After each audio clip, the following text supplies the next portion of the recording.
Hello, everyone. Dr. Victoria Skirbo here, speaking to you from the Seeds of Transformation Healing Center in Wareham, Massachusetts. It is time for Taroscopes, only this time it's time for Taroscopes for the year 2023.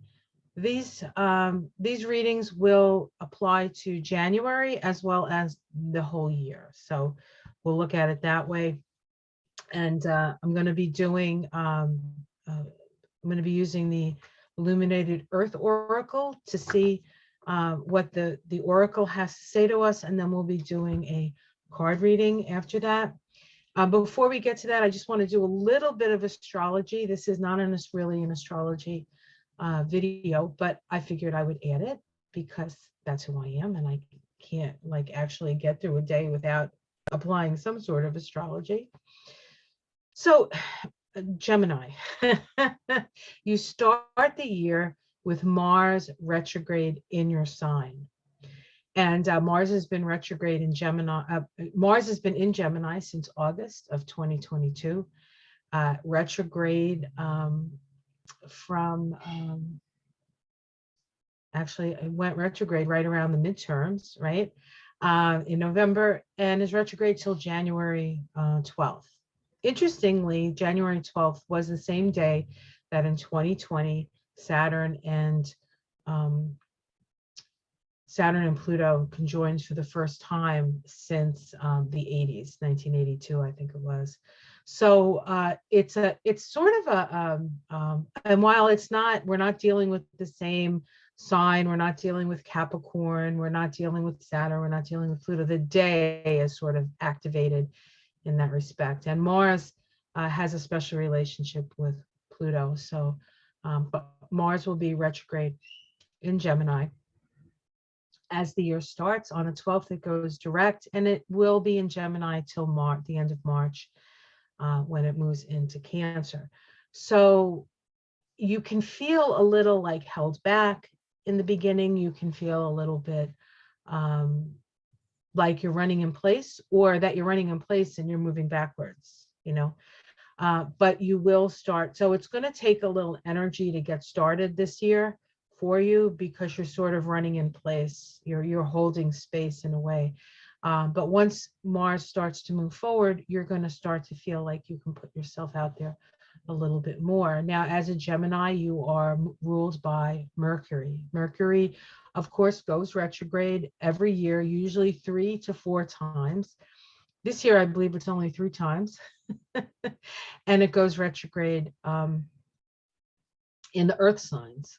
So for all of us, we'll be dealing with issues of values, resources, service to others, health and welfare, body stuff. We'll all be having to review how we live our lives, what's important to us, how we make our money, and how we're nurturing our bodies. So that's true for everybody. But because you are a Mercury ruled sign, it will be especially important for you.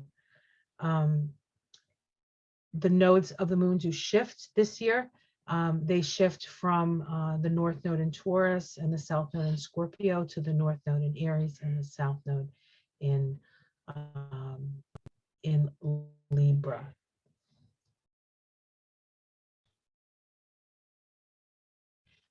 So the nodes of the moon for you have been in, the North Node has been in your 12th house. The South Node has been in your 6th house. And so when it shifts, when the nodes shift, we're moving to the 11th house. Yes, the 11th house and the 5th house. So moving towards new ideas, Aries, new technologies, 11th house, letting go of relationships maybe that no longer serve us, codependency, especially if there's issues of codependency with children, because the 5th house is the house of children. You've been working in the 12th and the 6th house with the nodes in North Node in Taurus and the South Node in Aquarius. And so a lot of karmic stuff has been coming up, facing things that you do to yourself that undoes you, and how to change your values around that. and letting go of perhaps responsibilities that are no longer yours. So that's been going on for you. Let's see what else. Of course, Pluto goes into Aquarius in March. It stays there for just a couple of months, and then it moves back into Capricorn. And so Aquarius is an air sign like you. So you're going to be feeling that shift, if not directly, you're going to be feeling it maybe a little bit more indirectly. And if you're at the very, very beginning of Gemini, Pluto is going to be trining you. So that brings a lot of power to bear, or to work with, actually, not to bear. It's not really a bearing, it's a working with. But it's only going to be for a little while. So you're going to get a little hint of what's ahead, like for the next 20 years when it comes to Pluto for you. But the trine is a nice energy. But there's nothing that keeps, the trine is a nice energy, and then that it's a flow, but there's nothing holding back that flow. So Pluto is a planet of transformation. So you are going to continue to transform, whether you like it or not. But I think you'll like it. You guys like change. If anybody likes change, it's Gemini. Saturn, the planet of structure, the planet of the rules, is going to be moving into Pisces. Now, this is a little bit more challenging for you because Pisces, as Gemini, is a mutable sign. And so Saturn is going to be squaring your Gemini placements. And it is a last quarter crisis in consciousness square. So it is about you becoming an authority in your own life to a certain extent, and having to let go of the blame game, quite frankly, because ultimately we're responsible for ourselves, and we have to realize that. I think that's all I want to say about astrology. So let's get started with the Illuminated Earth Oracle. We're going to do an oracle first, and then we'll do the tarot reading for the year. All right, let's see what the Illuminated Earth Oracle has to say to Gemini.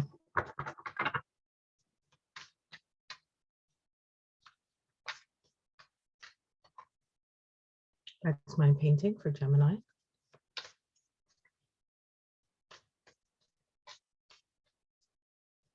Gemini is mutable air, so changeable. Gemini is the pinnacle of duality, the black and the white. In mythology, a lot of the mythologies revolve around brothers, right, or two twins, Romulus and Remus, Moses and Aaron,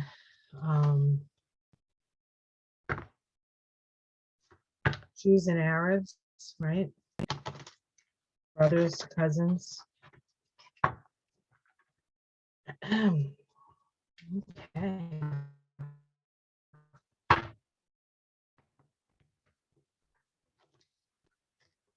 And there's always been tension, the tension of opposites, right?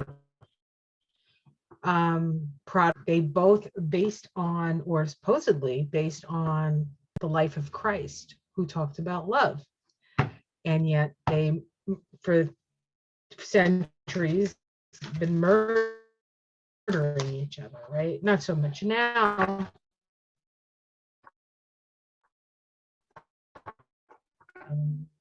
And even the different types of Arab, and so there's that in Gemini, and you work with that when you are a Gemini. Gemini also is connected to reporting. Right? Reporters right now is one of the most dangerous things you can do, is be a reporter, because you're looking for facts, and there are those in power who don't want you to know the truth. So, all right, let's see. We have the Moon card is first. Moon. The Moon is a card of course, feeling. The Moon also has a dual nature in astrology. It's always half light and half dark, right? We have the dark side of the moon, we have the light side of the moon. And there's a sort of a back and forth, right? A back and forth motion of the moon, waxing and waning, new to full, new, waxing, full, waning, right? The cyclical nature. And of course, the moon deals with our feelings and our emotions and how we react and respond to life. So that is going to be something that you need to be aware of. The next card up is Source. Source. Being aware that you are always connected to something greater than you. You are connected to Source.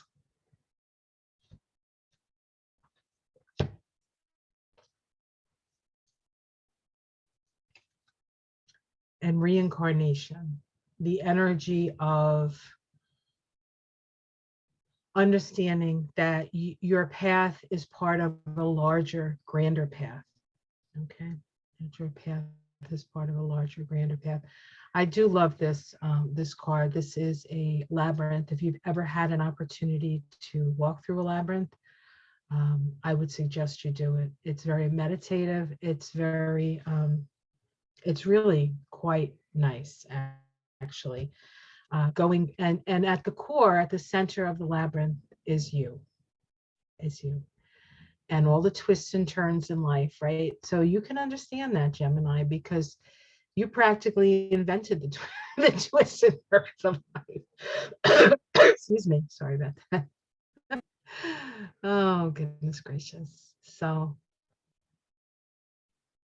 it all comes down to you. It all comes down to your understanding of yourself and your understanding to your connection to source, and be aware that there is going to be this waxing, waning energy for you. So this year, sometimes you're going to feel great, and other times you're going to feel not so great. But you take it all together, and it all balances itself out. And there's a lesson in all of it for you. So that's what those say to me. Now we're going to do card reading using the Good Tarot. I love this deck. It's very, I don't know, very artistic. It's a nice deck. And you deserve a nice deck. You know, Gemini has been with Mars retrograde for Mars in Gemini for so long. It's been challenging. Mars in Gemini for Gemini, gives you energy to do stuff, except when it's retrograde, which it is right, at the beginning of the year. But it also, Mars is combative. So there's been a lot of combativeness with Gemini, as we've all experienced, right? Whether you're a Gemini or not. In the world, the North Node was in Gemini before it was in Taurus. So we had 18 months of having to ford ahead in that Gemini energy. And the North Node, while it is the direction of our destiny, it doesn't mean that it's easy. It's a place we haven't been before. So it's a little bit scary. It's the fear of, to a certain extent, as opposed to the South Node, which is more about the guilt around it. Let's see what we have here. Okay, this feels good. Does it? One more.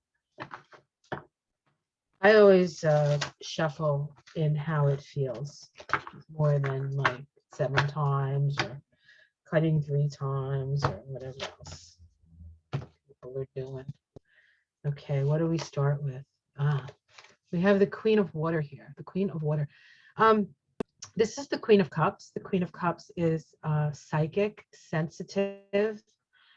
She has her eyes closed because she sees with her inner eye. She sees with her third eye. Very, very powerful energy, very empathetic, very sympathetic, very loving. So you come in with this energy of comfort and love and nurturance. Let's see what challenges that for you. The messenger of earth. The messenger of earth. When earth is the challenge, I think the challenge speaks of making sure that you take care of your financial issues. There can be some financial issues here that you need to review, that you need to take care of, that you need to deal with. It's all well and good to be loved, and it's all well and good to be nurtured, but you also have to have the ability to support yourself through that. And that looks like it might be a little bit of a challenge for you. In the at the root of the card is the Hanged Man. This is a card of feeling perhaps like you're in limbo, like you don't have a whole lot of power to make anything happen.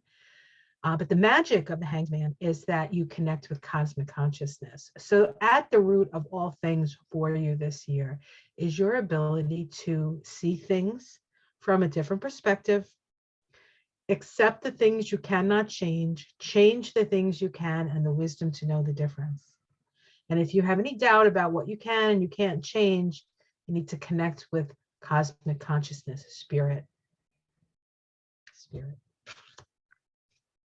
In the past, we have the Four of Earth. So you've done your work, you've amassed your fortune, perhaps. You've been concerned with money and physical safety, security, and power with this card, right? This also can be a card of generosity or lack thereof. So you can decide where you are. Have you been generous with your money? Have you been too generous with your money? Or have you been too stingy? Have you tried to hold on to it in just to keep your sense of power over something? This is the past, though. So in the sky, in the sky, we have the Five of Earth. So this is a the sky card is the environment that we all sort of find ourselves in. We have a lot of issues around resources. There seems to be a lot of issues for you in this reading around resources. So it's not just everybody. It seems like it's a big deal for you. This can be like a bankruptcy or feeling like there's a change. It can also be a change in your situation, your money situation, because 5 is a number of change. If we were to apply this to maybe a famous Gemini, we might see that this is a card of bankruptcy, but it doesn't have to be your reality, because what comes up in the immediate future is the 10 of Earth, which is money coming to you, sometimes family money, dynastic money here. So even though there's this sense of in the general zeitgeist of lack and fear around lack, it doesn't necessarily have to be lack, but there's a fear around it. Your reality is quite different. Now, I would put this card, this is the immediate future. I would call this January, the January card for you. This whole reading deals with the whole year. But this is your January. So you may actually be getting some money from family that you didn't expect. Maybe somebody passes away and you're in their will and you didn't expect it, and you get. This says to me you'll get what you need, and it can be from the help of the family, because there is always a family quality to this card. Maybe an insurance policy. Maybe somebody had a life insurance policy and you were the beneficiary and you didn't know about it, right? So stuff like that coming up for you in January. So that's good, because it'll help allay some of your fears. How people see you, the nine of Earth, somebody who's worked really hard for what they have, and well earned. Your domestic situation. The Wheel of Fortune, we have change here in your domestic situation. And this is the Wheel of Fortune is change that evens the score to a certain extent. So if you find yourself at the top of your game, the Wheel of Fortune can mean that you're on your way down. If you're at the bottom, it could mean you're on your way up.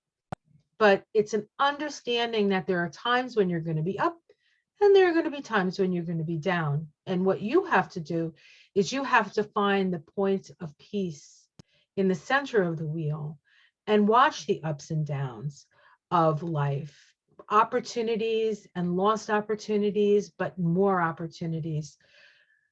You know, failure is the greatest path to success, because then you know next time around if you're smart enough to pay attention, right? So this change in your domestic situation, a change in your domestic situation, hopes and fears, 10 of Cups, hope. Nobody fears happiness. Nobody fears the laughing Buddha. So, you know, you want to be happy. You want to be fulfilled. You know, it seems like monetarily there's fulfillment, but that speaks of emotional fulfillment. The outcome, the Ace of Fire. This is a great card. This is the root of spirit, the root of fire. This is a Leo card. And this is about creativity. It's about creativity. It's about the light that spirit, the light of spirit within you that you can shine as the beginning of a new creative project. So there's an ending here. There's definitely a sense of ending, but ultimately the year is going to be about new creative ventures, new creative ventures. And this card at the bottom, the Hanged Man card, that connection to cosmic consciousness can help you to determine what exactly. In fact, this is the energy, perhaps, that's going to give birth to the new creative idea. Let's see if we can pull a major arcana within 3. We have the 3 of Fire. That's about commodifying your light. So that goes along with that Ace of Fire. The 7 of Air. The 7 of Air can be sort of being aware that not everybody has good intentions. You have to be aware of that. And the High Priestess. Powerful card, direct connection to source. This is a knowing. This is psychic sense. It's also a feminine card. The 2 most powerful female archetypes in the tarot is the High Priestess and the Empress. The Empress is more of the fertile mother, whereas the High Priestess is more of the spiritual mother. She is Mother Mary. She is Mara, the sea. She is Isis. She knows, but she doesn't always say. And it's a dual nature. It's a higher vibrational energy of duality. This so directly connected to spirit. Let's see what's underneath it. We have the Messenger of Fire. The Messenger of Fire. So you're going to hear information from spirit. The 6 of Water, which is about balancing the scales, the emotional scales. It can also be about healing wounds from childhood. And the Fool, a whole new path, a whole new path. So there's change coming for you. You're at the end of one cycle and you're starting beginning of a new cycle. That cycle will be informed by your ability to be as serene and practice as much serenity as you can, despite the fact that it looks like everything is falling apart. If it's falling apart, it's because it's meant to go, and it's time for you to move into something new. So that's what I see in these cards. So have yourself a wonderful year. Have a wonderful month. I will see you again for Taroscopes for the month of February 2023. At the end of January, I'll do those. And change is a part of life, and our attitude towards change really does help us to navigate that change. If you want serenity, you need to accept the fact that things are changing. If you try to fight that, you'll suffer more. So I say, why suffer? All right, guys, have yourself a safe and happy year. Take care, everyone. Namaste.